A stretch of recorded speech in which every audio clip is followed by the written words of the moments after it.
Dans la soirée du 10 février 2023, Pierre Palmade a provoqué un grave accident de la route, qui a eu de terribles conséquences.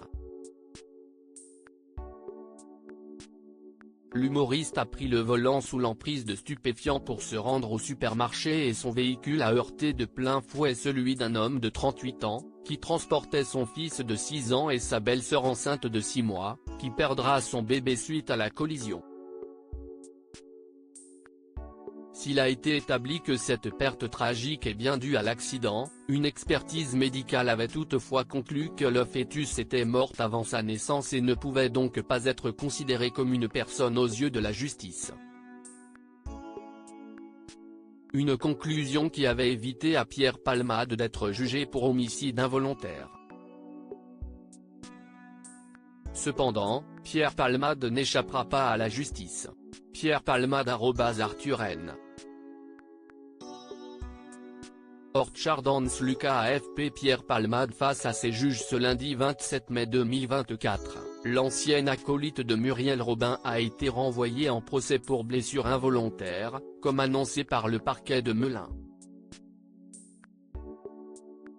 Selon les informations du Parisien, Pierre Palmade devrait s'expliquer prochainement devant le tribunal correctionnel pour le chef d'accusation suivant, blessure involontaire ayant entraîné une incapacité totale de travail supérieure à 3 mois et inférieure à 3 mois par conducteur ayant délibérément violé une obligation particulière de prudence ou de sécurité et ayant fait usage de produits stupéfiants. Le comédien risque une condamnation pouvant aller jusqu'à 14 ans de prison et 200 000 € d'amende. En apprenant la lourde peine qu'il risquait d'encourir, Pierre Palmade aurait déclaré « Plutôt mourir que d'aller en prison », a rapporté France Dimanche.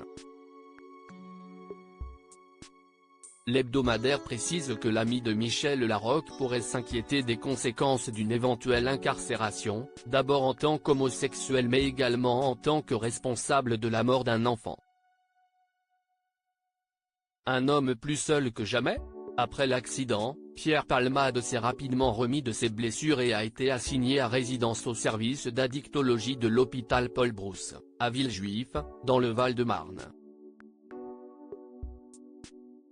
Après un accident vasculaire cérébral survenu le 25 février dernier, l'ex-mari de Véronique Sanson a été remis en liberté le 7 mars 2023, sous contrôle judiciaire. Depuis, il poursuit sa désintoxication à l'hôpital Pellegrin de Bordeaux, ville où il s'est installé pour se rapprocher de sa famille. En attendant de connaître l'issue de son jugement, Pierre Palmade est devenu persona non grata, il se désole du peu d'appels qu'il reçoit, il ne comprend pas vraiment pourquoi tout le monde lui tourne le dos, a confié l'un de ses amis.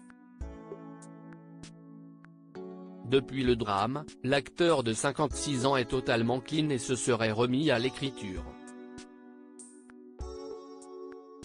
En ce qui concerne la famille des victimes, celle-ci déplore le fait que l'existence légale du fœtus n'a pas été reconnue.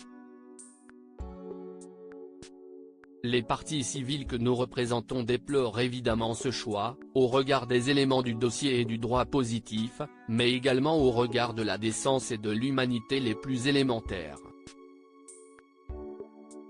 A expliqué Mebatik, via un communiqué relayé par l'AFP.